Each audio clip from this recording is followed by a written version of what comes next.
নন্দীগ্রামের বিশাল জনকল্যাণ শিবিরে দাঁড়িয়ে মুখ্যমন্ত্রী শুভেন্দু অধিকারী তার ডবল ইঞ্জিন সরকারের প্রথম ৫ সপ্তাহের কাজের খতিয়ান পেশ করলেন। একই সাথে রাজ্যের আমজনতা, প্রান্তিক মানুষ এবং মা বোনদের জন্য একগুচ্ছ যুগান্তকারী প্রকল্পের ঘোষণা করলেন তিনি।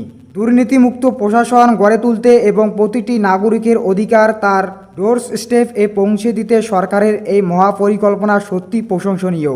আসুন বিস্তারিতভাবে জেনে নেওয়া যাক মুখ্যমন্ত্রীর বক্তব্যের সেই মূল দিকগুলি। নির্বাচনে দেওয়া প্রতিশ্রুতি রক্ষা করতে সরকার ইতিমধ্যে রাজ্যের ৭৯ লক্ষ মা বোনদের দিদিদের ব্যাংক অ্যাকাউন্টে অন্নপূর্ণা যোজনার ৩,০০০ টাকা করে সরাসরি ট্রান্সফার করেছে। মুখ্যমন্ত্রী স্পষ্ট জানিয়েছেন, যতক্ষণ না রাজ্যের সমস্ত যোগ্য নারীর নাম এই তালিকায় অন্তর্ভুক্ত হচ্ছে, এই প্রক্রিয়া চলতেই থাকবে। আগামী ২০ জুলাইয়ের মধ্যে প্রধানমন্ত্রী আবাস যোজনার জন্য রাজ্য জুড়ে সম্পূর্ণ দুর্নীতিমুক্ত ও স্বচ্ছ সার্ভে করা হবে। কোনো রকম কাটমানি বা মধ্যস্থভোগীদের দৈরাত্য বরদাস্ত করা হবে না। যদি কোনো যোগ্য ব্যক্তি মনে করেন তিনি বঞ্চিত হচ্ছেন, তবে সরাসরি অভিযোগ জানাতে চালু করা হয়েছে আপনার সরকার আপনার পাশে বিশেষ টোল ফ্রি নম্বর। আগামী ১ জুলাই থেকে বিকশিত ভারত কর্মসূচির আওতায় ১০০ দিনের কাজের পরিধি বাড়িয়ে ১২৫ দিন করা হয়েছে। এর জন্য ভারত সরকারের তরফ থেকে ইতিমধ্যেই ৮,৫০০ কোটি টাকা বরাদ্দ করা হয়েছে। স্বনির্ভর গোষ্ঠীর মাধ্যমে ইতিমধ্যে রাজ্যে ৩ লক্ষ লাখপতি দিদি তৈরি হয়েছেন।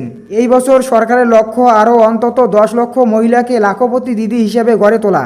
এর জন্য মুদ্রা যোজনা ও বিশ্বকর্মা যোজনার মাধ্যমে গ্যারান্টি ফ্রি এবং সিকিউরিটি ফ্রি লোনের ব্যবস্থাও করেছেন সরকার। স্বাস্থ্যক্ষেত্রে রাজ্যের মানুষের জন্য এক ঐতিহাসিক বিপ্লব আনতে চলেছে।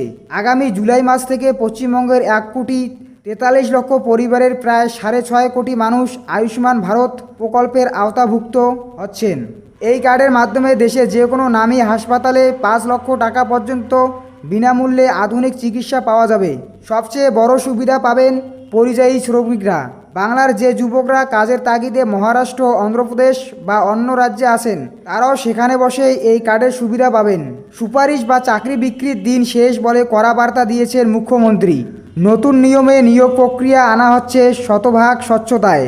এখন থেকে পরীক্ষার্থীরা পরীক্ষা শেষ ওএমআর শিটের আসল কার্বন কপি বাড়িতে নিয়ে আসতে পারবেন, যাতে স্বচ্ছতা বজায় থাকে। মৌখিক বা ইন্টারভিউয়ের নম্বর কমিয়ে মেধার জোর বাড়ানো হবে। ১০০ পয়েন্ট রোস্টার কঠোরভাবে মেনে SC, ST ও OBC এবং EWS এর জন্য সংরক্ষণ নিশ্চিত করা হবে। নন্দীগ্রামের মানুষের বহুদিনের স্বপ্ন এবার সত্যি হতে চলেছে। জমিজটের সমস্যা মিটিয়ে আগামী কয়েক মাসের মধ্যে নন্দীগ্রামের মানুষ রেলে চড়তে পারবেন। এছাড়া হলদিয়া ও নন্দীগ্রামের মধ্যে জাহাজ চলাচল বাধা না সৃষ্টি করে একটি বিশাল ফোল্ডার সেতু নির্মাণের কাজ অনুমোদিত হয়েছে।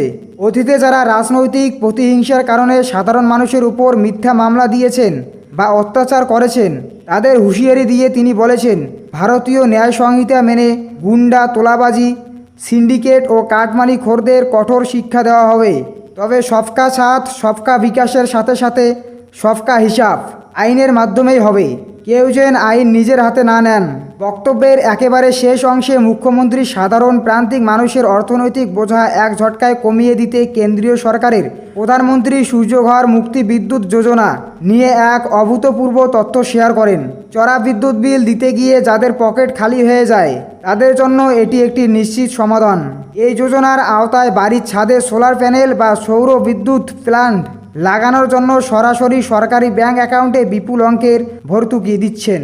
২০০ ইউনিটের সোলার প্যানেল বসালে ভারত সরকার সরাসরি দেবে ৬০,০০০ টাকা ভর্তুকি। ৩০০ ইউনিটের সোলার প্যানেল বসালে সরাসরি ব্যাংক অ্যাকাউন্টে আসবে ৭৮,০০০ টাকা সরকারি অনুদান। মুখ্যমন্ত্রী জোর দিয়ে বলেন, এই সোলার প্লেট একবার বাড়ির ছাদে বসে গেলে আপনার বাড়িতে আর কোনোদিন বিদ্যুৎ বিলের মোটা কাগজ আসবে না। আপনি সম্পূর্ণ বিনামূল্যে নিজের ঘরের আলো, পাখা ও অন্যান্য সরঞ্জাম চালাতে পারবেন।